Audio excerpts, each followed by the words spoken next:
all of that is the Bible. I am unapologetically 100% in favor of is the Bible.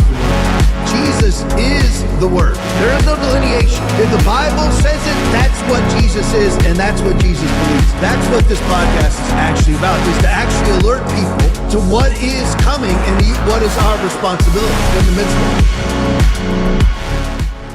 Do you believe that white Christians are a problem? No. You've written that. I've got an interview here, the transcript from an interview you gave in November of last year with the Interfaith Alliance, where you wrote, quote, or you stated, quote, white Christians have been more a part of the problem than a solution. That was in relation to your views on Christian nationalism. Do you remember that? Yeah, so I'm including myself, right? I am a white Christian, and I'm saying that white Christians... That's because of views on Christian nationalism, is that right? Yeah, so... Okay. The grassroots done with it. Cook today, I think, came out, I think we're at 210, basically safe seats. Of the 218, there's 18 or 19. Susan, I think there's roughly 18 toss-ups.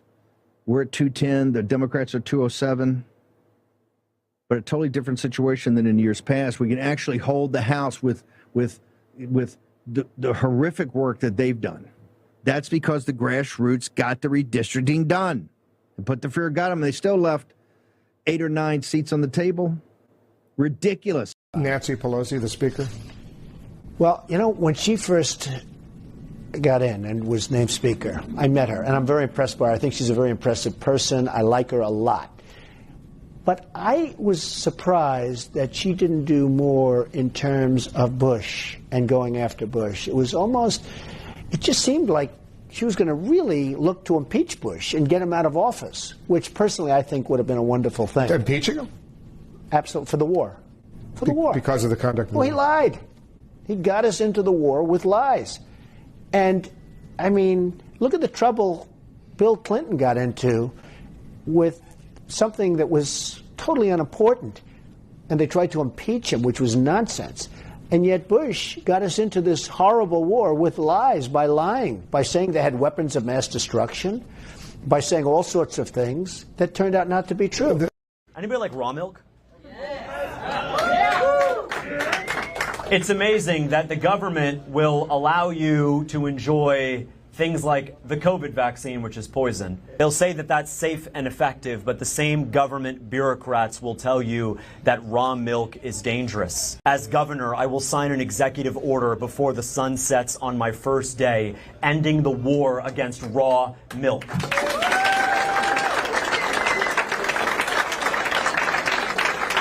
Abortion, as distasteful as I think it is a medical procedure. What is your position on a woman's right for an abortion? A woman does not have a right to murder her child. Who elected Soros to dictate public policy and laws? Why does he feel entitled to impose his agenda? Let me tell you something. Soros and his cronies hit a brick wall in El Salvador.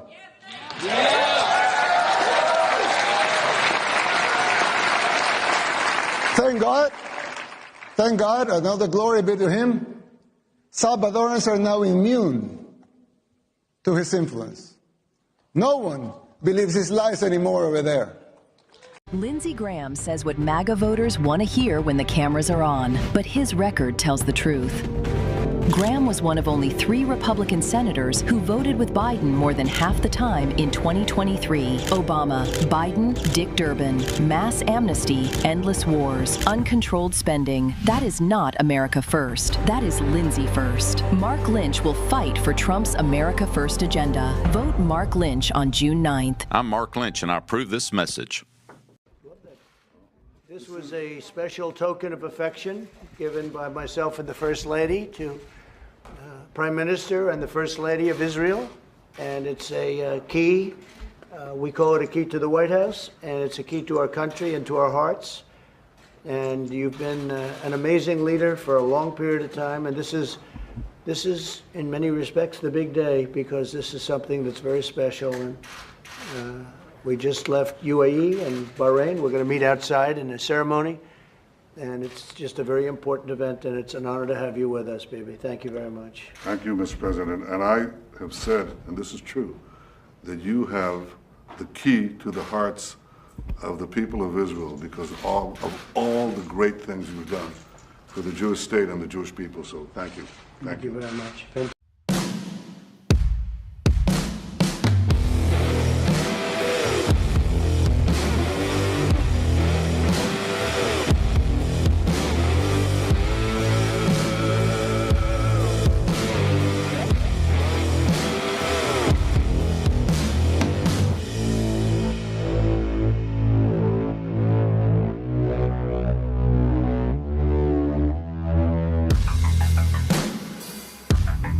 All right, Tuesday night, and we are live. Hope everybody's doing good. As always, be blessed in the mighty name of Jesus.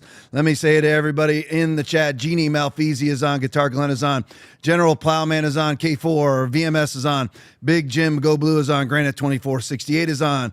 Dep Pal Fitty is on. Skunk 71 is on. Robin Aroni is on. K4 VMS is on. Captain Cliff is on. Big Jim Go Blue is on. Let me see. Jules 21 Hours is on. PD Frank is on. Sunwoo 45 is on. Kansas Law Dog is on. Agravane is on. Arcadia Angel is on. Let me see here. In case I didn't say it, Guitar Glenn and JD Joy are on. Douglas Tina is on. The one and only Release the Hog is on. Aphrodites is on. Let me see here. Jim Brody is on. My Dog Loves Me is on. Let me see here. KJ King 55 is on. Gloyd Shaw is on. California 1960 is on. In case I didn't say it, Granite 2468 is on. Boot Waters is on. Deb Powell 50 is on. Milwaukee James is on. Conservative Warrior is on. Ever Eden is on. Let me see here. K4 VMS is on.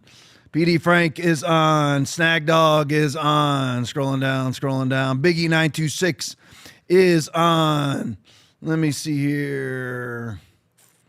Charlie 340 is on. Bud Dave is on. Uncle Wally is on. Spoken 007 is on. Patrina C is on. Let me see if I can get to the bottom here. Scrolling down. Confederate 1 is on. Okay. Let me see. It's adjusted now. I'm nowhere near the bottom. All right. Mud Tire 84 is on. Love that name. That's cool. All right, let me see. I think I've reached the bottom and I just clicked off of Rumble. There we go. All right. I think I got just about everybody. All right, love you guys. Appreciate each and every one of you. Let's get right to the Iran stuff, as always. Never ending. All right, let's go. Oh, day 95. Aaron, double check on it, but I believe we're on day 95. Let me look. Just want to welcome everybody to day 95 of the war. The 4-day war, as promised from Benjamin Netanyahu. It would take 4 days until Iran would collapse on itself. And remember the various reasons why we're in the war. We're in the war. First reason why we were in the war, according to Marco Rubio, is because we knew Israel was going to start it anyway, and we wanted it day 96. Yeah. Day 96. So welcome to day 96 of the war. Now, the reasons why we're in the war is Marco Rubio came out and said that Israel's going to start it anyway, so we don't want to be caught off guard. All right, then that was immediately reversed by Caroline Leavitt and the rest of the Trump administration, and Marco Rubio disappeared for a couple of days. And it was that we wanted to get rid of the nukes. And then recently, another one was quoted at the reason why we're in the war is that we wanted to start a revolution inside of Iran. So which one is it exactly? Nobody knows, and it vacillates. It vacillates as often as the peace deals come in. Peace deal, we're on the verge of a peace deal, and then there is no peace deal. All right, so we have this one. Mario Nafal tweets. This is, again, that's the only problem with my miserable day off on Monday, which again, I'm not even happy doing it, so I may go do Bible study on Monday. But anyway, Mario Nafal, so this part isn't old, but some of the other stuff is a little bit old, day old maybe. But anyway, Mario Nafal, so here's the latest. Iran attacked 2 major U.S. bases in Kuwait. Now, this is today. This is right before the podcast. Ali al-Salam and Camp Arafan, I don't know. Explosions, possible multiple impacts. This is Iran's new one-up playbook. Every American strike gets answered even harder.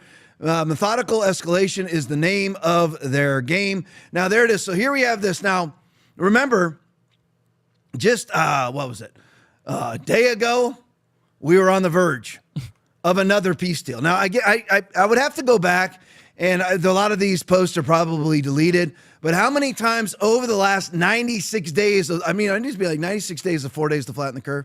So it's not, I need to figure it out. 96 days of the 4-day war. How many times during that time? Because I remember Pete Hegseth. He said week to 10 days, maybe 2 weeks. That was on day one. So 96 days later, 3 months and 6 days later, that didn't work out really well. But of course, Pete Hegseth is not held to account by Cat Turd or Benny Johnson or Gunther Eagleman or any of the rest of the people that have chosen to be MAGA puppets. That's what they are. They're just a MAGA puppet. Whatever. And then MAGA no longer means MAGA. It's Graham Levin MAGA. Because we all know that MAGA has endorsed Lindsey Graham. So that is what it is. So anyways, here's the latest on the peace deal. So Iran just attacked 2 major U.S. bases after we were promised that this war was basically over, and we were one line away. So let's go to the first one for me. Let's go to the next one for me. Benny Johnson tweet. Serious. Remember, President Trump, and look at the date on the bottom. I mean, Aaron's today to June 2nd? 2nd, yep. I mean, it's not that long ago, right? I mean, we're talking about 3 days ago, 3-4 days ago. Yeah. President Trump announces he is in the Situation Room right now, making a final determination. All that it was, we were told, remember that. And again, you're like, trust Trump, that's what we keep hearing. Okay, how do you trust somebody who comes out and lies every day? And his surrogates like Benny Johnson come out and lie every day. Making a final determination on the peace deal with Iran. What we were told is all it needed was Trump's approval and the mullah's approval, and it was over. And Iran is bombing our bases in Kuwait today. Go to the next one for me. Jesse Waters tweet. Whoa. Trump had just scrapped his Camp David 3 days before. Camp David meeting, orders entire cabinet back to the White House. Rubio says a deal is one word away. I mean, again, how many times, again, and I'm preaching to the choir, but again, how many more times are people going to fall for it? But here's the thing, nobody's even falling for it anymore. It's liars like Benny Johnson, like Jesse Waters, like Gunther Eagleman, like a myriad, Cat Turd, and a myriad of others. They come out and they know it's lies. And they're spewing them anyway. They are nothing short of 15 days to flatten the curve. They're just like the masks propagandists. And by the way, most of them were masked, were vaccinated, everything else. So that's who they are. Same exact people pushing this again. There's a couple crossovers. You know, Cat Turd was very much vehemently against the COVID thing. But here, Donald Trump is now the new COVID. It's a matter of when you will wake up and realize that you're being lied to every single day of your life. Rubio says, our what's his various titles? NSA, National Security Advisor, Secretary of State. Okay, one word away, 90% complete. Trump is holding the hammer, Aaron. Hammer, and just pin the entire Arab world against Iran? Really? Sure. How's that working out? Because the entire world can't even go through the strait. And now we're negotiating for the things we already had pre-war. Now we're negotiating. Who has all the cards? Who has the hammer? Does not appear to be Donald Trump. Go to the next for me. Here's Eric Doherty, another mouthpiece for fake MAGA. Just in, President Trump surges to the Situation Room. An Iran deal is very close, as we're being bombed today. Trump just laid out his final conditions that are full-blown America first, and says he's going to make a final determination. Nuclear dust to be retrieved. No nuclear weapon. Strait will be open, and ships can flow. How's it all worked out? How's that all worked out? Listen, I know the consequences of speaking like this, but isn't that really the consequences in life, how it's always been? That if you decide you're now going to speak the truth against what was your party or what was your group, there's going to be repercussions. Listen, big chunks of my audience is gone. Big chunks of other people's audiences are gone too. MAGA is split in half. Right now, I'm representing about 40% of the Republican Party, which is strictly America first or America only. And then you have everybody else who still wants to believe these regurgitations coming from people like Eric Doherty. And I liked Eric Doherty. I got a lot of content from Eric Doherty. But here he's chosen, as Gunther Eagleman has, Benny Johnson has, to simply be a puppet. You know you're lying. You know you're lying. You know it's propaganda. Look what Trump says on the bottom. All water mines bombs, if any, will be terminated, will be removed through detonation. Numerous such mines with our great underwater minesweepers. Iran will complete the immediate removal and or detonation of any mines that are left. Oh, really? How's that gone so far? Nothing. Not one thing has happened. Not one thing has happened. except for all we have is lost ground. Oh, Iran's navy's in the bottom of the ocean. Their navy was useless anyway. No offense, Joe, but that would be like saying that we destroyed Canada's army. Yeah. Have you ever seen Canada's army? Canada's army is nothing more than a gay pride parade. That is what they are. Sorry, Joe. Seriously, that's what they are. They don't march in step. They're all carrying trans and homosexual flags. That's who they are. So that would be like, we just conquered the Mexican army. That doesn't matter. You can sink the Iranian fleet all you want. Have you ever seen, did Trump ever look at the Strait of Hormuz? It's 20 miles long. All you need is a couple glorified Bass Pro boats, and you can patrol the entire thing.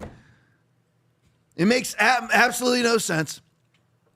And declaring victory over and over again, it's all lies. And people like Eric Doherty, Benny Johnson, Jesse Waters, all the rest of them, just fake MAGA. They're the ones who are fake MAGA. They call us fake MAGA. We still believe in building a wall. How's the wall going? Nothing. How's mass deportations going? Nothing. How's affordability going? Nothing. How's gas prices going? Through the roof. How's housing prices going? Through the roof. How's it going? Not well. You did not vote for this. I did not vote for this. And you can live in denial. You can be in the villages and watching Fox News all day and stick your head 2 feet in the sand and not watch any of it. That's perfectly fine. But the truth is still the truth. No wall, no mass deportations, nothing. Yep.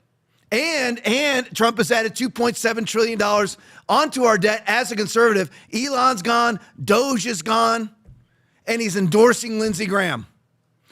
But thank goodness we got rid of Thomas Massie. That's real important when you're dealing with mass inflation, stagflation.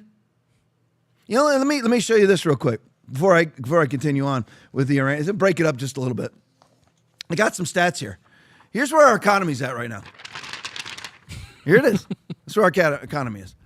Economy then and now. GDP growth, 2024, 2.8. 2026, 1.6. Inflation, 2024, 2.9. 2026, 3.8. Wages, 2024, rising faster than inflation. 2026, rising slower than inflation. Unemployment rate, 2024, 4%. 2026, 4.3%. Jobs added per month, 2024, more than 120,000 per month. 2026, 76,000 per month. Jobs versus unemployment, 2024, 7.9 million job openings versus 6.9 million unemployed. Now completely reverse that. 2026, 6.8 million job openings versus 7.2 million unemployed. National debt, 2024, 35 million. 2026, 39 trillion. So 2024, 35.5 trillion. 2026, 39 trillion. Deficit, 2024, 1.8 trillion. 2026 CBO projection, 2 trillion. Uninsured Americans, 2024, 27 million. CBO projection for 2026, 30 million. Gas prices per gallon, December 2024, $3. Today, 4.43, $4.43. How's it going? I'm not going to watch your podcast anymore because you're anti-Trump. I'm not anti-Trump. I'm anti what Trump has done, which then I guess makes me anti-Trump. It doesn't matter. It doesn't matter. And this is happening all over now. It's a big giant split, and that's just the way that it is. And I don't care. It's just, again, 30 to 40% of my church left the moment that I refuse masks. Yep. Okay, that's how it is. And that Trump is the new COVID. These numbers do not lie, folks. This is the truth. This is not what you voted for. It's not what I voted for. Send this, share this with as many people that I call the Graham Levin MAGA party. Share it with as many of them because they're now blind. And by the way, most of MAGA took the vaccination and masked, social distance, closed down their businesses and churches. Most of MAGA did it then. Shouldn't be surprised now.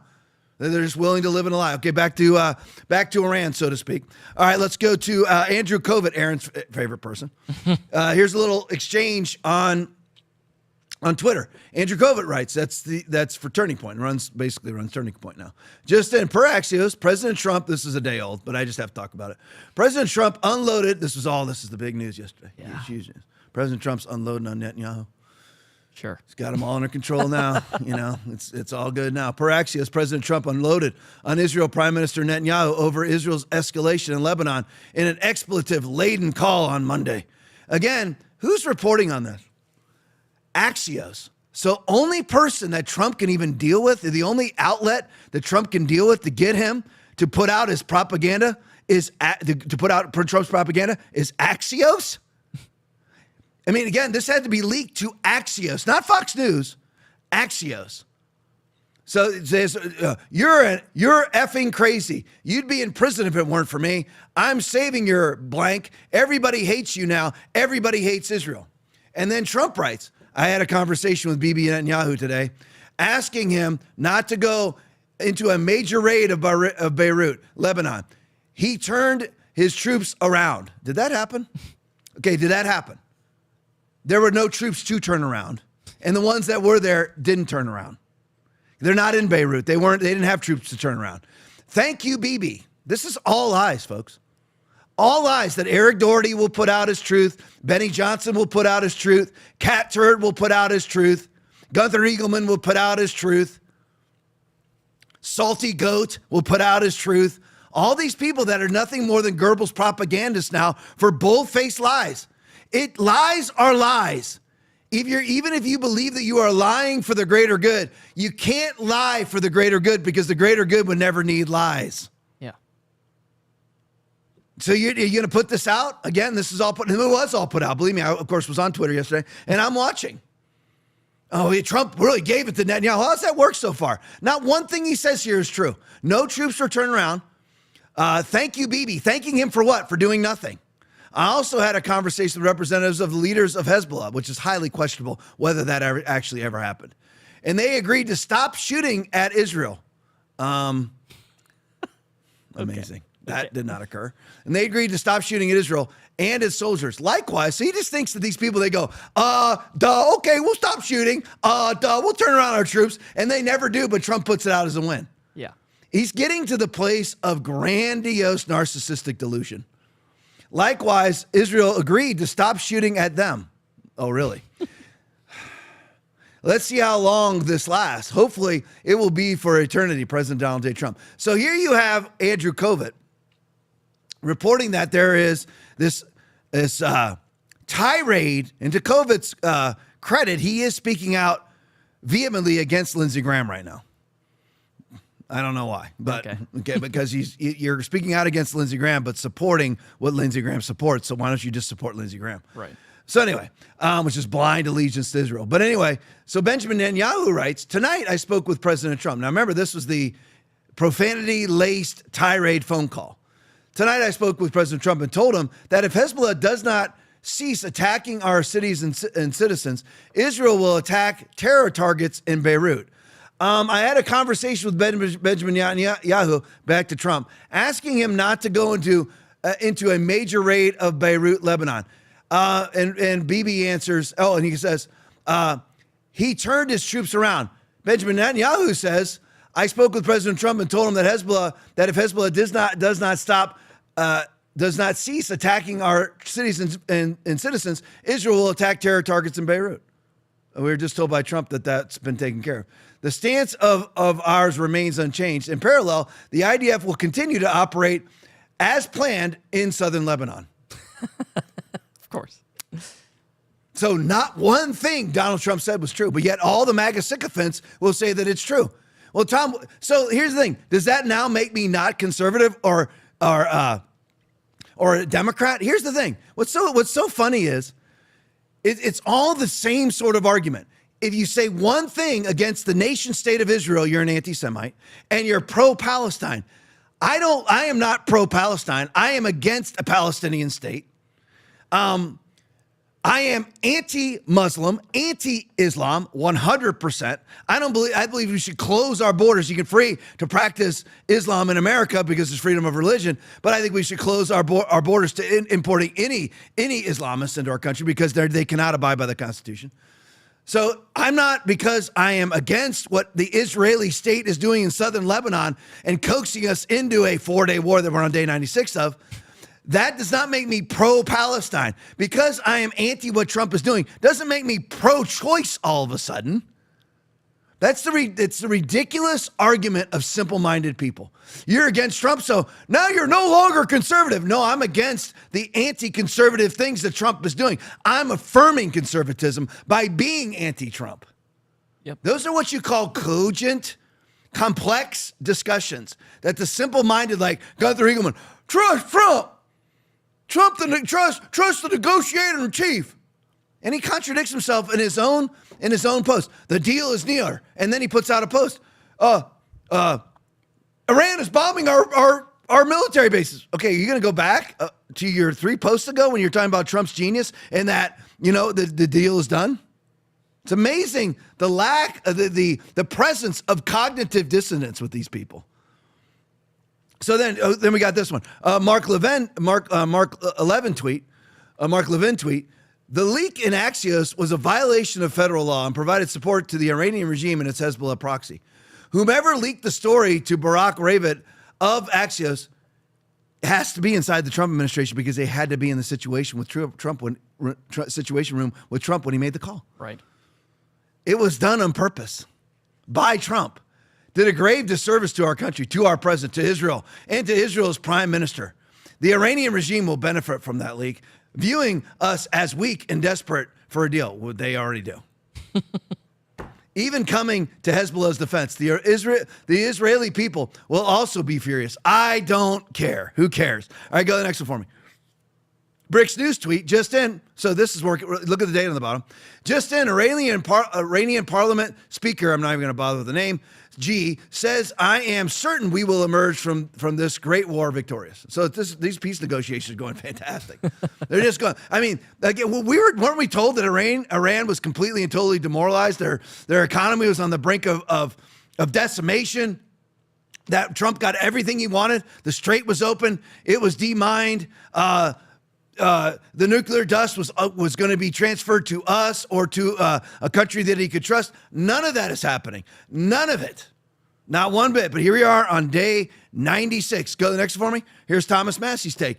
I'll read the bottom first. You're effing crazy. You'd be in prison if it weren't for me. I'm saving your A. Everybody hates you now. Everybody hates Israel because of this. That's what U.S. officials tell Axios. President Trump unloaded on Israel Prime Minister Benjamin Netanyahu during a heated discussion. So Fox is trying to turn the tide a little bit. Try not to be as propagandist now because they see how bad it's going. Things are not going well, folks. And Thomas Massey put out, it's all talk. Just withhold foreign aid to Israel for a month, and they'll stop bombing their neighbors. Yep. There you go. 3.8 billion we give them per year in a very, very, very wealthy country. And by the way, I believe what Tucker Carlson is saying, and I believe they're going to pivot anyway to India. They're going to use us up as much as they can and then pivot to India. Instant peace, the Strait of Hormuz can be open, and gas drops $2 a gallon. Israel has been and continues to be the biggest welfare recipient from American tax dollars. There you go. Withhold it. It's just like this. It was from an account that I follow called Retro Coast. He said, you know what? If you want to fix the SNAP system in America, give them chicken, rice, and beans. That's what you get. SNAP, because that's all SNAP is for food. Give them a stipend every month for chicken, rice, and beans, and everybody will be off SNAP. Yep. Instead of letting them accumulate tens of thousands of dollars in their SNAP accounts and then selling those dollars off, and they actually end up making some of them make a couple $100,000 a year. So again, you want to fix it? You know how you fix stuff? You actually freaking fix it. That's what you actually do. You want to actually get a peace deal here? Cut Israel off, and you'll get a peace deal. Because that's your only hope right now is really concessions. Conceding that which we already had pre-war. That's your only hope now. All right, go to the next one for me. The Kabisi letter, I don't know, that might not be pronounced right, but anyway, tweet. Breaking the proposed U.S.-Iran peace deal that Gunther Eagleman, I'm just putting out the names. Gunther Eagleman, Juanita Broderick, Fox News, Jesse Waters, Eric Doherty, Cat Turd. They're so excited about America first. Trump's getting everything he wants. I mean, again, it's so nauseating to read it. It started to bother me right at the beginning of this administration where they were all sitting around at their cabinet meetings and everybody I'm going to say it in a nice, clean way, are licking Trump's boots. I want to say something else, Yeah. but are licking Trump's boots. Mr. President, because of your fantastic policy, says Pam Bondi, were we able to release the Epstein files in these glorious binders? Okay, it's like, it literally is like watching people worship somebody. Yeah. It's disgusting. And Trump's getting everything he wants. He's only settling for America first. No nuclear dust, which we didn't have to worry about that before, which allegedly was already destroyed in July of 2025. But anyway, and the strait's going to be reopened, which we already had before the war. There's going to be a ceasefire for 60 days. There was a ceasefire because there was no war. And by the way, every time we have a ceasefire, either Israel starts bombing Lebanon or we start bombing Iran again. The proposed U.S.-Iran peace deal includes $300 billion reconstruction fund for Iran per New York Times. The program is being called an international investment fund. Weren't all the MAGA people like me at the time, weren't we arguing about $25 billion that Joe Biden was giving Iran? And because we were all talking about how the funds are all fungible, that you give them $300 billion for reconstruction and that can go right to Hezbollah? Weren't we all talking about that? But now since Trump is doing it, it's fine, right? That's how it works, right? Those are the new Graham-Levin MAGA party rules. If Trump does it, it's fine now because now whatever Trump does, even if it's exactly or the same or worse than Joe Biden, it's now good because it has the MAGA stamp of approval on it. The program is being called International Investment Fund. Oh yeah, that doesn't sound murky at all. Which the U.S. would facilitate in the final deal. This comes as Iran demands reparations to end the war. Look at the date on the bottom. 3 days ago. There it is. 4 days ago, max. There it is. Go to the next one for me. Douglas McGregor tweet, breaking, Congress is now attempting, everyone's going to love this one. Congress is now attempting to link the U.S. and Israel military through the National Defense Authorization Act, Section 224. That cannot be true. That's just all you anti-Semites. That's all you anti-Semites. That's what the people in the villages are saying. That's what the Fox News people are saying. That's what the Fox News watchers are saying. That's what Gunther Eagleman is saying. That's you anti-Semites. So I went to Grok. I wanted to ask, because there was a story about how Israel had destroyed a castle in southern Lebanon that was part of the Crusades. None of that was true. They just recaptured it. They captured it in 73, captured it again, blah, blah, the same old crap over and over again. So that wasn't true. So anyway, here's what, so I asked Grok, is this true? What Douglas McGregor, Congress is now attempting to link the U.S. Israeli military through the National Defense Authorization Act. Is any of that true? Let's leave that up side by side, guys, so I got reference for everybody. So this is what we're talking about. Grok says, I said, is this true? Yes, Section 224, the House version of the fiscal year 2027 National Defense Authorization Act, which, by the way, is $1 trillion budget. $1 trillion.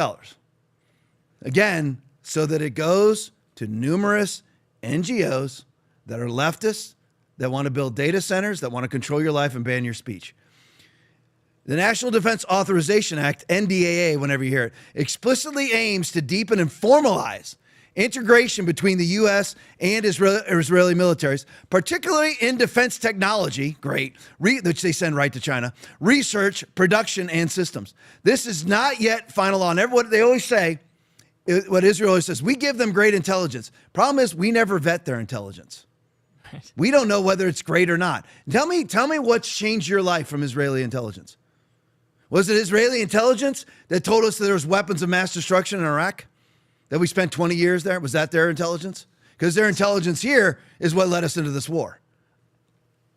This is not yet final law. It's in the House Armed Services Committee's draft markup for the 2027 bill, released around late May of 2026. The full NDAA process involves amendments, Senate input, reconciliation. It has drawn significant controversy with bipartisan pushback from lawmakers like Ro Khanna and Thomas Massie, who plan amendments to remove it or strip it. And then you're like, Ro Khanna, see, like, it's like Ro Khanna attached with Thomas Massie invalidates Thomas Massie for life. If Ro Khanna is right about one thing, then you have to acknowledge that he's right about one thing, even though he's a baby butchering, insider trading monster, which is what he is, getting very, very wealthy off of his congressional seat. He's a disgusting human being, but he's right about this. It doesn't mean that I now am pro-abortion. That's how Gunther Eagleman thinks. MAGA. If you do anything else, you're pro-abortion. Or you're Russian. Whatever. So stupid. Key details of Section 224. United States-Israel Defense Technology Cooperation Initiative. That sounds great. Why are we linking our military with another military? We do that with Great Britain. We do that with Italy. Do we do that with Spain? Do we do that with France? Do we do that with Canada? Do we do it with Mexico? Do we do it with anybody? Why are we doing it here? Oh, could it be that all these people that are voting on it get Israeli money? Could that be the reason? No, right? No, I mean, Trump just got $300 million from Marion Adelson, right? Key details of Section 224, United States-Israel Defense Technology Cooperation Initiative. It requires the Secretary of Defense to designate a single executive agent, a dedicated DoD official to coordinate and synchronize U.S.-Israel defense cooperation.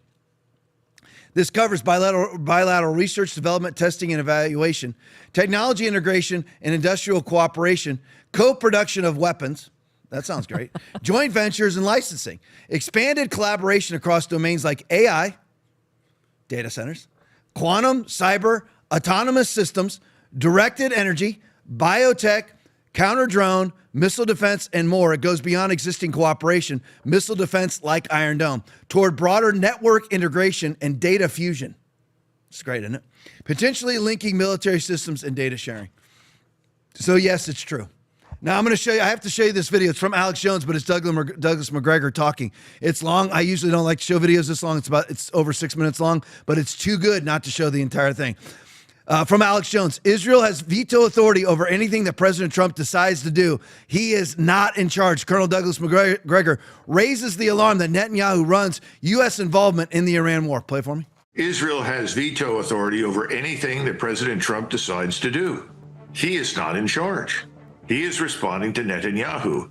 The demands he sets forth in front of the Iranians and says, these are the things you must do. They're not our demands. Those are Israeli demands. So somehow or another, how do you break the hold that Netanyahu has on President Trump and the United States government? The president is also dipped into the SPR, the Strategic Petroleum Reserve. Remember when Biden did this, and this was during COVID, and Trump spoke out and raged against it, saying this was irresponsible and so forth? Well, I found out yesterday that he sold something in the neighborhood of 17.8 million barrels of oil just this within the last week as an effort to suppress the prices of oil, to keep it below $110 per barrel. Well, the problem with this is, at this rate, our Strategic Petroleum Reserve will probably be exhausted by the end of July, beginning of August.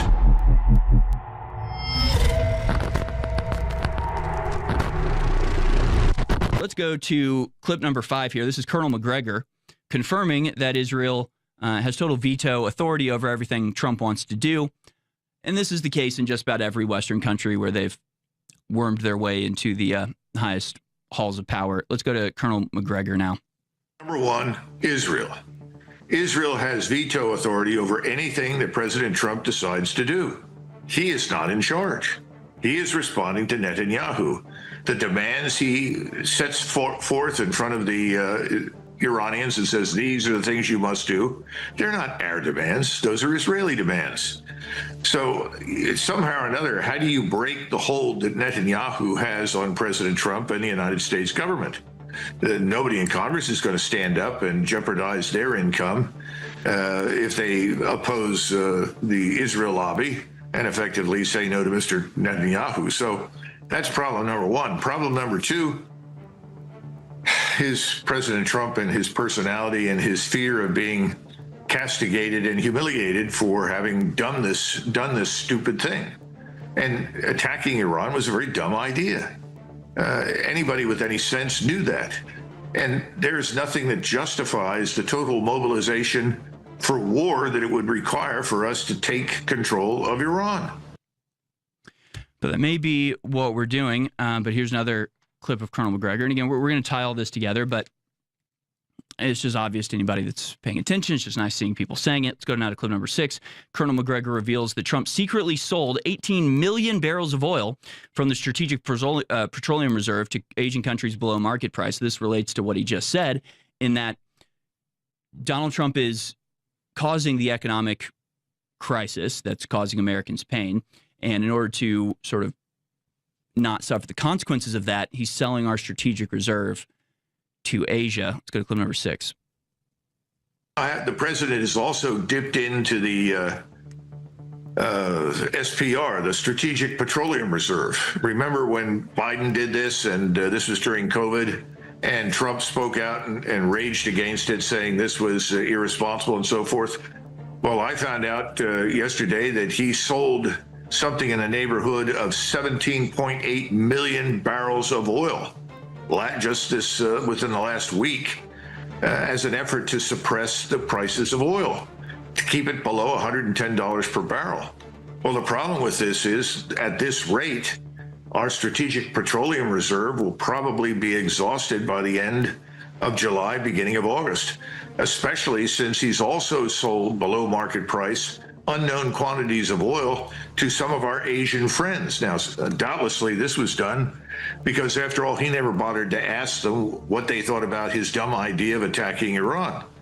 And this has tried to ease the damage. But this is not a long-term solution. This is all short-term thinking. What happens when... All short-term thinking. I mean, it's not even short-term. I mean, you remember when they tried to push short-term pain for long-term gain? Remember when that was briefly invoked as a slogan for supporting the Iran war? There's no short-term gain. There's no long-term gain. It's all just loss. It's just loss upon loss. And it's unaffordable. Like, we can't sustain this. We really might not recover from what we've already done. Iran war drives multi-year missile defense gap. The war in Iran has exacerbated a shortage of missile defense weaponry that is likely to plague the U.S. and its partners from Ukraine to Taiwan for years to come. The conflict is draining weapons stockpiles far faster than American factories can replace them, leaving the Pentagon and allies scrambling to ramp up production and find cheaper alternatives. Zelensky wrote to Trump to urgently request interceptors to knock down expected Russian missile barrages, but Iran has taken top priority, and a new analysis suggests it will take years to replace the munitions expended in war. So they used so many interceptors in just the few weeks of the war so far in Iran that defense systems like the Patriot and THAAD in the Middle East stockpiles will not be replenished until 2029. That's assuming that the war does not resume, and even takes into consideration President Trump's massive $1.5 trillion defense budget proposal. So, again, just bankrupting us, making us less safe, and pushing us ever towards the specter of boots on the ground, which they apparently are ready to do and willing to commit to. There is a war raging. All right, so there you go. There's some stats on that. I mean, the most startling part of that was that Trump sold 18 million barrels of oil to foreign countries to manipulate the oil market so that he doesn't look bad on the national stage. That's where we're at, folks. I mean, again, you're like, Tom, you're so anti-Trump. Listen, I've always been like this. Whatever is the truth is the truth. I've told you, and I don't mean to be redundant, but when I simply came out and refused to stand 6 feet apart, refused to put a mask on, refused to close my church, all those things, 40% of the people in my life left. That's just the way that it is. And that's about what our audience is right now. I mean, we've lost 40% of our audience right now. I don't care. I mean, the truth is the truth. I will not be Gunther Eagleman, who just bends over and allows the MAGA dildo to be inserted up his rectum. I'm not doing it. I'm going to sit there and lie. Trump sold 18 million barrels of our oil in our SPR, Strategic Petroleum Reserve, to foreign countries so that the Strait of Hormuz being closed down would have a lesser impact. How'd that help you? Biden did it a couple times. The first time he did it was during COVID. It wasn't even, it was 2021. But anyway, allegedly COVID. But anyway, during COVID, none of it's true. That's all lies. I mean, COVID's a lie. It's all a lie. But anyway, then Biden did it right before he was running for office. In 2024, he did it again. So the gas prices would go down. But at least it did, as Joe said, or Aaron, I can't remember which one. They said, well, at least it was for Americans. Right. And I can't stand Biden. Oh, he's pro-Biden. Just like I was told by MAGA people who are pro-Ukraine war, that you're pro-Putin. Again, it's just nonsensical. It's literally like talking to I don't know, a 12-year-old girl. That's Graham Levin MAGA right now. All right, go to the next for me. Senator Rand Paul. Just another thing here. More winning. It's Friday, another week gone, another $40 million of your hard-earned tax dollars were sent to the Taliban. That's true. That's still going on, by the way. How long has Donald Trump been president? Since January of 2025. Correct me if I'm wrong, but it's now June of 2026, and every single one of those weeks, all 52 weeks of 2025, and let's say we're about, 5 months in, I'll say 25 weeks of this year. Every single one of those weeks, we sent $40 million to the Taliban in Afghanistan. Why would that be? And why is it not stopped? But it's still going on. I thought Donald Trump was the marauder, was the raider, was the outside guy. Why is it that we're back in another war and we're still paying for a war we got out of? Explain that to me. I would just love to know. That's amazing. All right, let's go to the next one. Eric Doherty tweet. So I just had to off of Iran now. Thank goodness. But anyway, I'm as sick of talking about it as you are. Believe me, I am. And I think a lot of people are sick of listening to it. But anyway, I just had to show you this. This is Mark Wayne Mullen. I've never been a big fan of Mark Wayne Mullen. Anybody named Mark Wayne, strike one anyway. But anyway, Mark Wayne Mullen, never have been. But he now is in charge of DHS. So Border Patrol, CBP, all that stuff. So anyway, this is a little side note here. Here he is. This is an Eric Doherty video. Now reporter, former Border Patrol official Greg Bravino has been critical. So here's Mark Wayne Mullen answering a question about Greg Bavino. Aaron, side by side that real quick. So everybody remembers who Greg Bavino is. Thank you. This guy here, again, was very good at his job. When Mark Wayne Mullen was in high school is when Bavino joined the Border Patrol. So I don't know if I think he's Border Patrol, but look at he's Border Patrol. Yeah. So you have ICE, Border Patrol, all those different factions of our border security. But anyway, so when Mark Wayne Mullen was in high school, he was already in CBP right now. And this is how Mark Wayne Mullen answered a question about him. Play it for me. One other question. Yes. Former Border Patrol official Gregory Bovino has been critical, saying... I never met the guy. I never met the guy. No, he's irrelevant to me. I don't know who he is. What else, guys? Question about the World Cup. You don't know who he is? I mean, honestly? And he's irrelevant to you? That's the hubris of this administration. It's sickening. I mean, you have Donald Trump putting out a picture of himself as Jesus, and Mark Wayne Mullen refusing to even acknowledge the guy who used to run ICE or was a major player in ICE. I mean, it's disgusting. I just want to let's do a little expose on Mark Wayne Mullen. Publius video flashback. Mark Wayne Mullen, who says Republican senators are holding up. Here he is on Ashley Babbitt. Play for me. Republican Mark Wayne Mullen. He told us about his conversation with a police officer who fatally shot a woman in the Capitol. I guarantee you, I don't know for a fact, but I guarantee you he's never had to pull his weapon in a manner like that before. He was the last person in the world that ever wanted to use force like that. And he wasn't wanting to do that. I know for a fact, because after it happened, he came over and he was physically and emotionally distraught. And I actually gave him a hug. And I said, sir, you did what you had to do. And I mean that. Unfortunately, the young lady, her family's life has changed, and it was an unfortunate situation that she lost her life and some people lost their loved ones. But the lieutenant's life has also changed too, because if it's the first time you've ever had to use lethal force, that doesn't ever leave you. And it wasn't his choice. He didn't show up to work that day to have to do that. He was doing his job, and he got put in a situation where he had to do his job because there was members still in the balcony.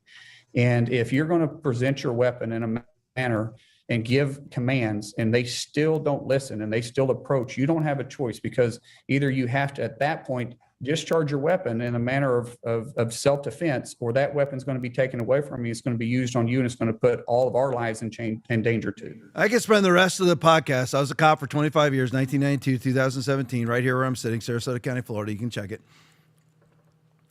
I could spend the rest of the podcast talking about a use of force matrix, which is what everybody, whether they call it level of resistance, use of force. We changed it midstream. When I started at the sheriff's office, it was called use of force, and that was politically incorrect, so it went to level of resistance. But anyway, this guy is absolutely a buffoon. Now, listen, he's jacked. Like, I mean, he's got it, you know, he's got big muscles and he's jacked, right? He's one of these guys that drive around in a big pickup truck. So do I. But the problem with Mark Wayne is that he believes he can beat up everybody, and until you actually find out that you can't. All right. But anyway, I'll get to that in a minute. But anyway, so he says that he hugged Michael Byrd, who's now left as Aaron quoted, as Aaron said, he left his gun in the bathroom, shot indiscriminately at a vehicle, and then got promoted. But anyway, then shot Ashley Babbitt through the neck and then got promoted. But anyway, so now he's like Captain Michael Byrd. But anyway, so he hugged him and said, you did what you had to do. So what you had to do was shoot a woman, an unarmed woman, through the neck. Now, again, use of force. So if you watch the video, Ashley Babbitt, who was 5'1", 115 pounds, and completely unarmed, and had a SWAT team, Michael Byrd's own SWAT team, standing 7 or 8 feet behind her. So she's walking past the SWAT team, and Mark Wayne Mullen goes, well, there were members on the floor. Oh, our elite members on the floor. What would happen to Mark Wayne Mullen if Ashley Babbitt broke through? 115 pounds, military veteran. What's going to happen? Nothing. But we got to protect. Oh, our members are on the floor. Our elitists, our rulers are on the floor. No, you are our piss boy representatives. That's who you are. Go to History of the World Part 1. You are a piss boy, Mark Wayne Mullen. That's who you are. That you're an elected representative. You represent us like an attorney. You're a piss boy. But anyway, you're not our rulers. You don't need, why is it that you have 2,700 cops and Seattle has 800 for the entire city? But I digress. So here she is. Now, again, you watch the video. There's a SWAT team right behind her. Why, if she was such a threat, why did they just tackle her? Right. They're right there. Michael Byrd actually shot rounds towards the police who were right behind her. All they need to do is grab her by the shirt and pull her down. They didn't. They thought it was fine what she was doing. Because at that point, they'd already let them in everywhere anyway. So she's breaking through. Now, again, here you are. You're a cop, right? First of all, would you even draw your weapon with that? Why is your weapon even out? For a woman who at most is committing a vandalism, a criminal mischief, by breaking the window and crawling through. And other people argue that she was kind of forced through the pressure. I don't know about that. But anyway, so you go, you watch the video. I don't know what commands he gave or didn't give. But Mark Wayne's talking, well, he didn't know whether she was armed or not. That's when you don't shoot. You have to have probable cause to that level. You have to have probable cause to believe somebody is armed. Like somebody's yelling out, she's armed, she's got a gun. You have to have something. Her hands were both on the door. Okay, he said he couldn't see her hands. That's when you don't shoot.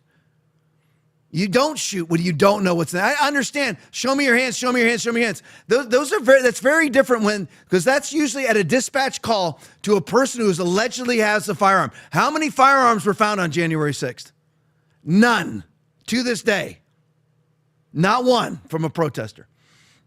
So anyway, and I don't agree with what Ashley Babbitt did. I don't agree with her going through that door. I don't agree with any of it. But do you get shot for crawling through a door? It's not a burglary. Doesn't rise to even a felony.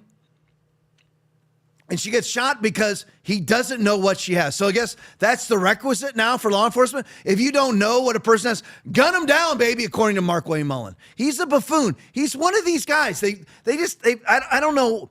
I know he's got, maybe he's got a tough guy past, a military past, whatever it may be. But here's the problem.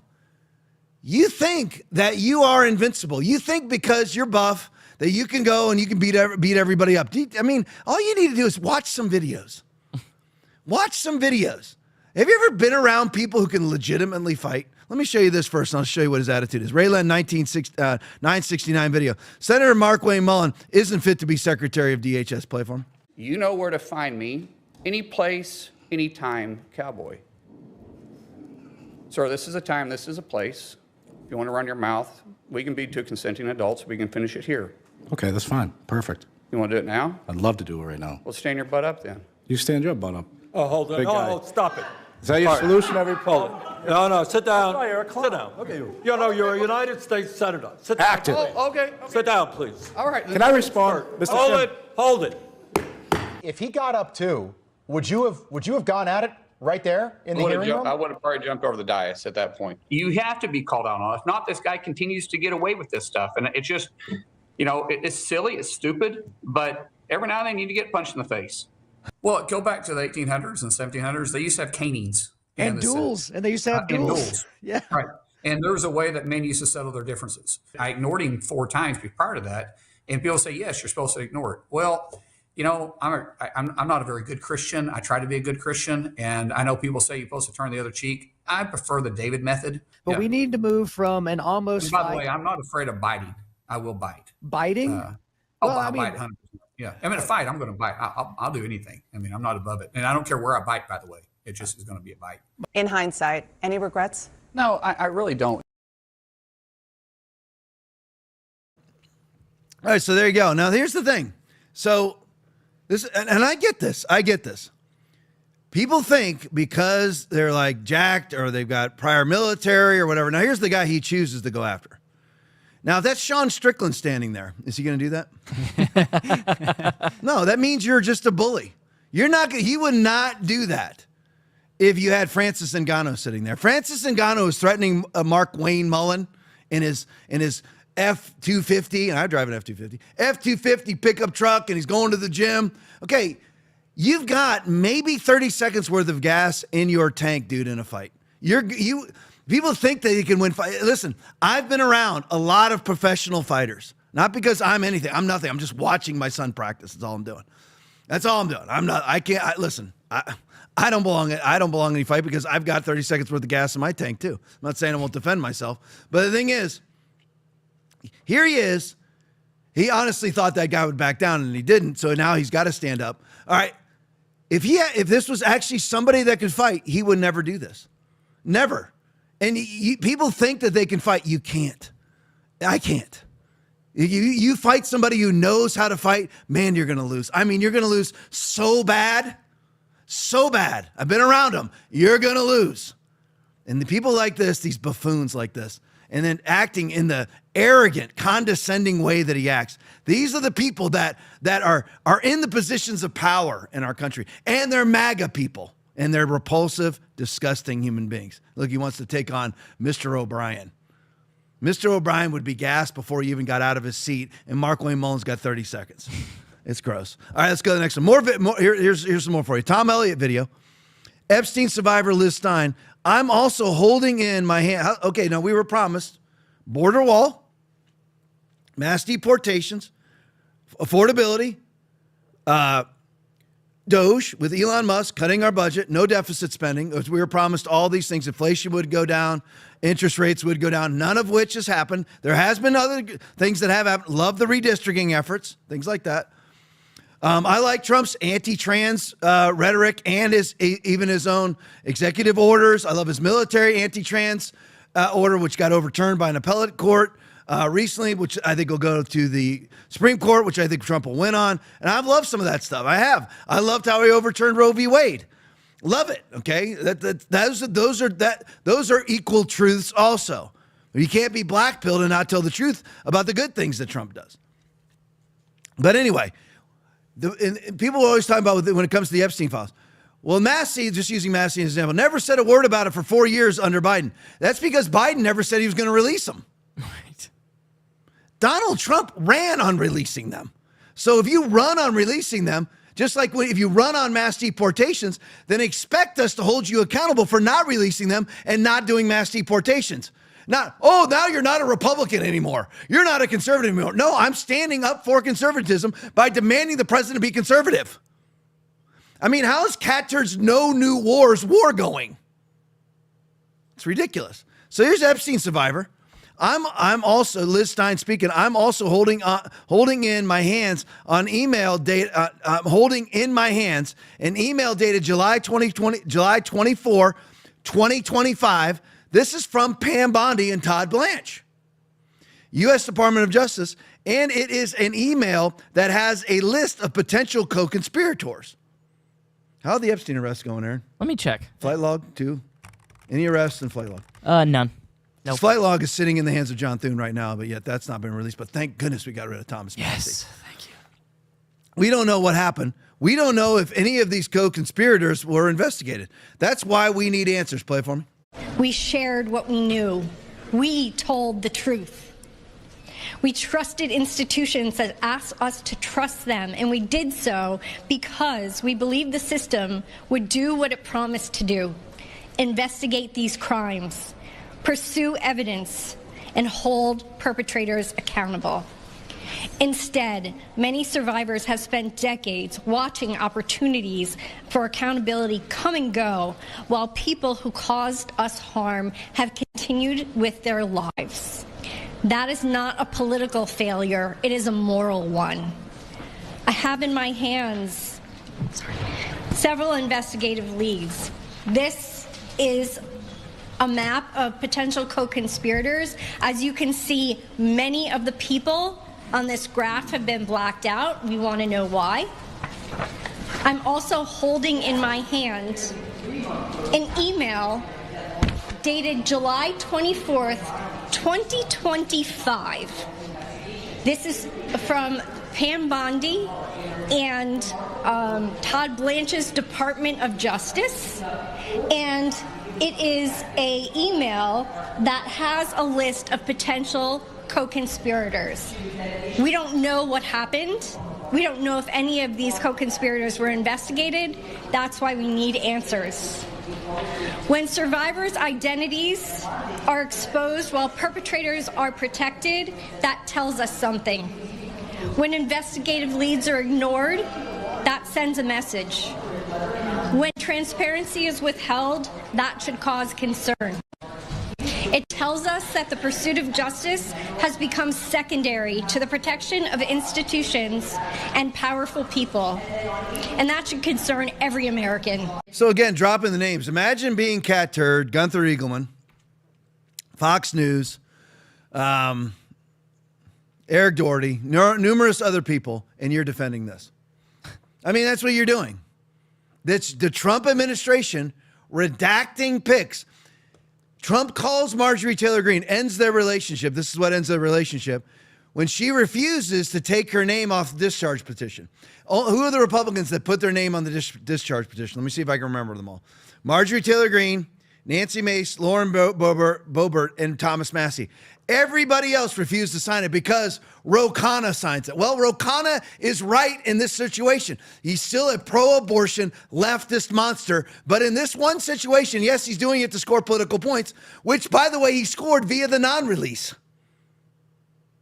And Trump says to Marjorie Taylor Greene, you can't release it because it will hurt my friends. And this is what gets released to the public. Friends with their images blacked out, redacted. Why would they be redacted? Epstein, as Bill Gates said, well, he's dead, so. No. And we're told by Bongino and Patel that there are no co-conspirators, while the Attorney General and the Assistant Attorney General at the time, now Attorney General Todd Blanche, are putting out a list of co-conspirators. While Bongino and Patel tell us there are no co-conspirators, this isn't the Biden regime. I expect it from the evil Nazi Alejandro Mayorkas. I expect it from him.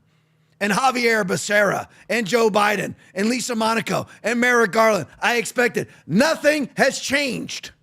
Nothing. Is that what you voted for? Well, it never got brought up during the Biden administration. That's because Biden didn't run on it. It should have been brought up. And Republicans could have brought it up, but nobody did. That's fine. We ran on it.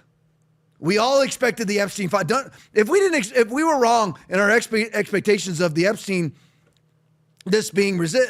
files being released, why did Pam Bondi put on the binder show?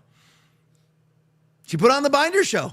We all got their binders. All the MAGA sycophants went up and got their binders. And this is what we get. I mean, again, Gunther Eagleman, I would love to tell me, explain this to me, how this benefits our law enforcement system. Explain it to me. Because there must be 47D chess, right? That there's some reason why you don't. And allegedly, some of the reasons where Trump didn't want to hurt his recovery, because some of these people are big bankers. How's recovery going since we started another war and we're spending $2 billion a day in the war? It makes absolutely no sense. Here's some more fun for you. Let's go to the next one. Donald Trump, True Social Post. This is from 2024. So I'm, April of 2024. I blame myself for Lindsey Graham. Because the only reason he won in the great state of South Carolina is because I endorsed him. Go to the next one for me. Senator Lindsey Graham is doing a fantastic job. He is running against lunatic Mark Lynch. Mark Lynch is who we need to vote for. It's just absolute chaotic nonsense. Absolute nonsense. Go to the next one for me. Alex Clark tweet. No doubt Bayer called in another favor with their many friends at the White House to get the president to endorse Feenstra in Iowa, who is the glyphosate candidate. That's one of the things Thomas Massie was against, trying to get glyphosate. He's trying to get glyphosate banned, the fertilizer banned. It needs to be banned. It's been linked to many, many medical issues. Can win and is a regenerative farmer who is conservative as it gets. Zach Lon can win and is a regenerative farmer who is a conservative as conservative as it gets, while also willing to go toe to toe with big chemistry. Bayer is terrified, but yet Trump goes and endorses the glyphosate candidate. How does that help Americans? Go to the next one for me. Here's single family home owning versus renting. Here's the cost. Home owning is the black one. Renting is the blue one. Are we getting into a BlackRock thing here? Where everything, you'll own nothing and be happy. You'll be renting everything from BlackRock and Vanguard owns BlackRock, and BlackRock owns Vanguard, and they basically own every asset in the world. Now runs the World Economic Forum. Is the same, Larry Fink runs WEF, also runs BlackRock, but there's no consolidation going on here. There's no Revelation chapter 13, 14, and 15. I mean, Revelation chapter 13 and 14 coming into fruition right now, is there? Of course not. Where you won't, if you don't politically agree with this, you can't rent. Well, I'll buy. You can't because you can't afford it. Look at the prices. Buying a home now, you're looking at a minimum of $3,000 a month. Where, renting's not so bad, where it's about $2,300 a month. It's going great, isn't it? Great. This is right now, by the way. Okay, this is right now. This isn't Biden. This is right now. All right, let's go to the next one. Wall Street Mav tweet.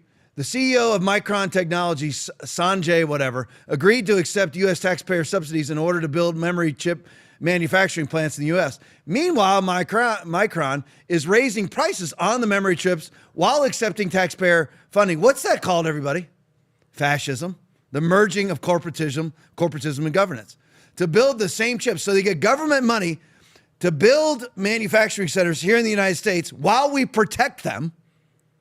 This is Taiwanese. While we protect them, and while we're doing all these things, we're getting our prices raised. Is this 4D chess?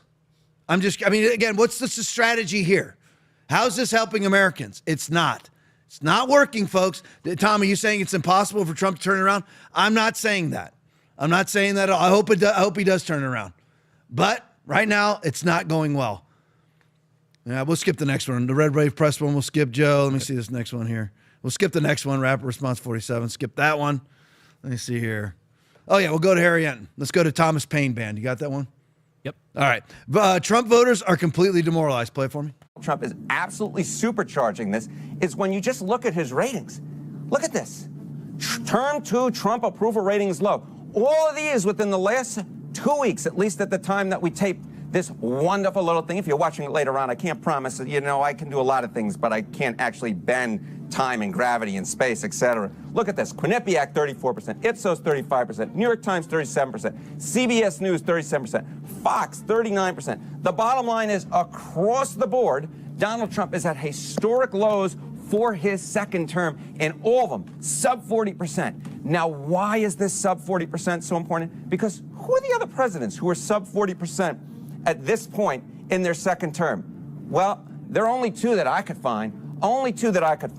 Richard Nixon in 1974, which of course was the height of Watergate. You had George W. Bush, when of course the Iraq War was absolutely draining on him back in 2006.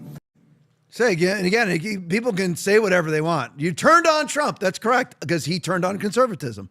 If you turn on conservatism, I'm not a sycophantic follower of a human being. I'm a conservative. If the conservative human being is no longer conservative, I'm no longer going to follow them. I'm no longer going to support them. It's as simple as that. And here it is. By the way, Fox News is under 40%. Only two presidents have ever been under 40%, ever. Richard Nixon during Watergate, and then George W. Bush during his Iraq War. That's it. Look at these numbers, folks. Quinnipiac, 34%, Ipsos, 35%, New York Times, 37%, CPS, 37%. That's run by Barry Weiss, by the way. That's as high. Barry Weiss, very pro-Israeli lesbian. She's in favor of this war. 37%, Fox News, 40%. All these people that will glaze you along, fight the war like Mark Levin will turn on you in 2 seconds flat. That's why even Biden wasn't dumb enough to get in this war. Hussein Obama, not dumb enough to get in this war. George W. Bush, not dumb enough to get into this war. Clinton, not dumb enough to get in this war. Herbert Walker Bush, not dumb enough to get in this war. Reagan, not dumb enough to get into this war. But here comes Trump. Again, it's so freaking disappointing. Let me show you this. Remarks tweet, just had this, and I was talking about this on Sunday morning at the church, and I looked into it. Just in, Google plans to release 32 million mosquitoes in California and Florida. Yeah. Which I didn't know. I thought it was all California. Great. To help stop disease. So they're going to release disease-infected animals, insects, to stop disease. That's just like Bill Gates is cutting down the forest, burying the forest underground, and those are emitting greenhouse gases into the atmosphere to lessen greenhouse gases. The very plants that eat the greenhouse gases are now going to be buried to emit greenhouse gases, to increase greenhouse gases while you're trying to deplete greenhouse gases. That's how, again, this is the logic of 15 days to flatten the curve. This is the logic of a 4-day war. That's now we're on day 96. It's all these disingenuous, self-aggrandizing, self-profiteering people, and they're bold-faced liars. So I was like, this could not be true, right? And I'm like, why would Google be doing this? Wouldn't this be a CDC sort of thing? Wouldn't this be some sort of science outlet? Wouldn't it? Again, a government outlet. Wouldn't Joe and Aaron and myself, wouldn't we have to vote on this? Wouldn't we? Wouldn't you have to vote on this to have 32 million mosquitoes released on you? Wouldn't you have to vote on it? Wouldn't we? By the way, I'm wondering how it is now that in order for you to be in a war for more than 60 days, it has to get congressional approval, and we're 36 past that. But anyway, so I guess nothing needs to be voted on anymore. So I looked into it. Is this true? Go right to Grok. Yes, it's partially true. But Google, via its debug project, why Google? Because leveraging into one world commerce system with a singular access point controlled by someone like Larry Fink. All right? And they're like, well, I won't do any business on Google. Well, they make it so the only place to do business is on Google. And the only way to get on Google is to have your approved ID, your biometric ID. That's how it all works, folks. We're this far. We're this far from it. This far. It's right here. What's happening, Google's debug initiative, part of Alphabet Verify, has been working for over a decade on tech to control disease-carrying mosquitoes using AI. Using AI robotics for breeding, sorting, and releasing specifically treated male mosquitoes, who then they're given. I'll read it. They use Wolbachia bacteria, naturally occurring, not genetic modification. Yeah, sure. In gene editing sense, until we discover that it is gene modified, and then they say, "Oh, it was okay. Sorry." Oops. Yeah, infected males infected with a bacteria. We're just going to let bacteria, that they have infected them with bacteria, but don't worry, it's not gene manipulation, just like they told you that with the COVID vaccination. Right. All the polls come out now that if people were told that this is a genetic modifying vaccine, nobody would have taken it. That's why they never said anything about it being a genetic modifying vaccine, which is not a vaccine. But anyway, infected males will mate with wild females, and the offspring don't survive, viably hatch, which suppresses the population over time. Males don't bite or spread disease. So that's what they're saying. Not that those females will then get infected with that bacteria. Right. So, but don't worry. Trust Alphabet. Trust Verify. Trust Google. Trust their debug program. And why are they doing it? Why are they doing it? I got to show you this before we go. This is too good not to do. I was going to call it right there. All right. Myrna X video. Here's ABC kicking off Pride Month. Play it for me.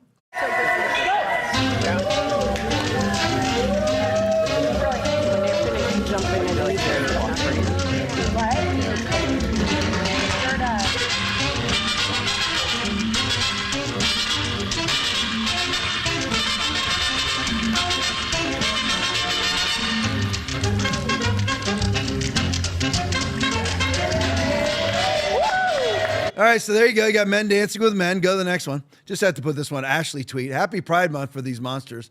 They're rotting in prison for 100 years, no parole, for raping their adopted little boys. Just remember, that's what we're actually dealing with when you got the men dancing with the men and the women dancing with the women. It's only the pure sign of an empire's collapse every time homosexuality is embraced. All right, go to the next one for me. Here's Jennifer Lopez, Oli London video. Play it for me. Hi, beautiful people. It's Jennifer Lopez, star of Office Romance, and I am here to wish you a very happy Pride Month. Let's be honest, you deserve all 12 months of the year, so make sure this one is extra, extra special. In fact, you officially have permission to skip work. Just tell your boss, Jennifer Lopez said it was okay. I am sure they'll understand. But in all seriousness, I hope all of your months are filled with love, laughter, joy, and chosen family. And if you're not out yet, that's okay. We're here and we're waiting for you whenever you're ready. No rush, no pressure, just love. Now let's get loud and proud this month. I love you. Happy Pride. Whose daughter just came out as trans. What are the odds? Oh, shocker. What are the odds, right? All right, that's good. 10, 15, that's good. Appreciate you guys. What do we got for a rant there? We got any? We got 4. 4 rants. Let's hit them. Graffiti Bug donated $20. I am grateful for this podcast and Foundation Church. Thank you, Pastor Tom, Aaron, the Music Man, and crew. Graffiti Bug appreciate Graffiti Bug. $20. I am grateful for this podcast and Foundation Church. Thank you, Pastor Tom, Aaron, the Music Man, and you got it crew. Twice, Graffiti Bug. Got twice. Now you have to get $40. Don't just kidding. Love you. Thank you, Graffiti Bug. Appreciate it. Seriously. Go next for me. JD Joy 25 donated $10. Genie up in prayer. Gotcha. Lifting Genie up in prayer. Yeah, JD amen. Joy 25 donated $10. Oh gosh. Okay, we're getting them twice every time for some reason. So, all right, go next for me. CA 1960 donated $20. I need prayers for my best lady friend. She has the C word. Oh, you got it. We'll pray for Jeannie too. Lord, for these two, we just lift them up. These two ladies, we lift them up to you. Lord, we know you took up our infirmities. You carried our diseases. It is your will for us, Lord, to be victorious and healthy and wealthy and wise. Lord, we know that. And we just receive their healing right now through the power of the Holy Ghost in Jesus' mighty name. Everybody said amen. Amen. So be it and amen. We Last got one more? one. One more. Yep. Jules 21Rs donated $20. Your hard work full of fats is greatly appreciated. TLP. Thanks, Jules. It is. It's different. It's a different world. Obviously, you know, as a major MAGA split, you know, audiences are greatly affected. But for me, all it is, it's just truth. Truth is what counts. That's the way it is. You know, if I lost my platform, then I just move to a mountain and ski down to the ski resort every day. So it doesn't really matter to me. Truth is what counts. All right, stick around for the post game. A lot of it is JP Sears. It's a little crude. I'm gonna warn you. It's a little crude. It sucks. There's a lot of penis mentioned into this, but it's JP Sears in his celebration of heterosexual Pride Month. It's really good. That's the majority of it. Then there's one video at the end. But anyway, love you guys. Back here tomorrow night, as always, at 9 o'clock. God bless you. I'm hetero. As a heterosexual, this is the month that everyone should recognize and celebrate my sexuality, which has always been a fantasy of mine. It's kind of hot. What do I take the most pride in? My values, my accomplishments, my morals, how I treat people. No, I take the most pride in where I stick my penis. Women. I think vaginas are terrific. Yes, I think corporations should do special hetero logos for this month. I mean, it's their job to make me feel sexually validated. And if they don't, I'll take my business elsewhere, okay? As great as this month is, some people don't like to celebrate. They're like, oh, sexuality is something that should be expressed privately. Well, public displays of sexuality are a real turn on for me, and I need to use other people for that, with or without their consent, because it honors my bravery as a person. Yeah, I just live a few houses down. I have a penis between my legs. This is locked. Sexuality is the last thing that should be private. It's not that hard to celebrate Hetero Pride Month. All you have to do is ask yourself, how can I sexualize everything I do? It's appropriate. This is the month to be loud and proud. Last night I told this lady, I'm hetero, like, aggressively. Vaginas are just where it's at for me. And she was like, I'm just trying to sell you Girl Scout cookies. And I was like, How can you when you don't know this about me? So she started crying, and I was proud. So empowering. Hey, how's it going, neighbor?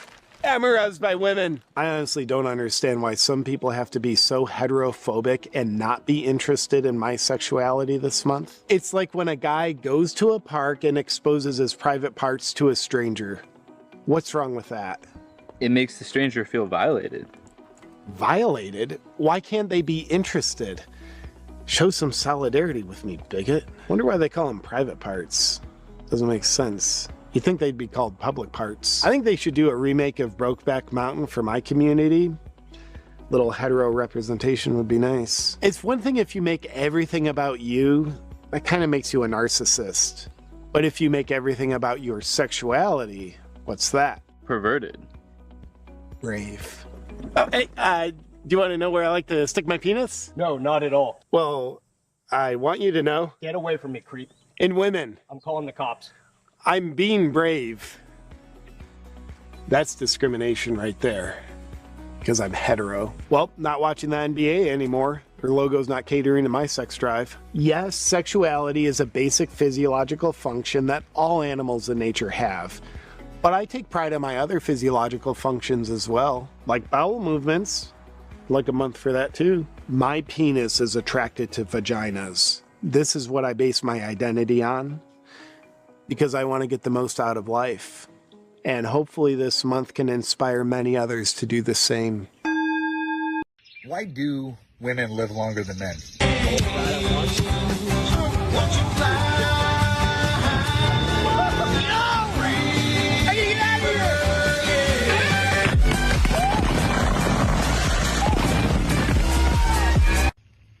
That explains it.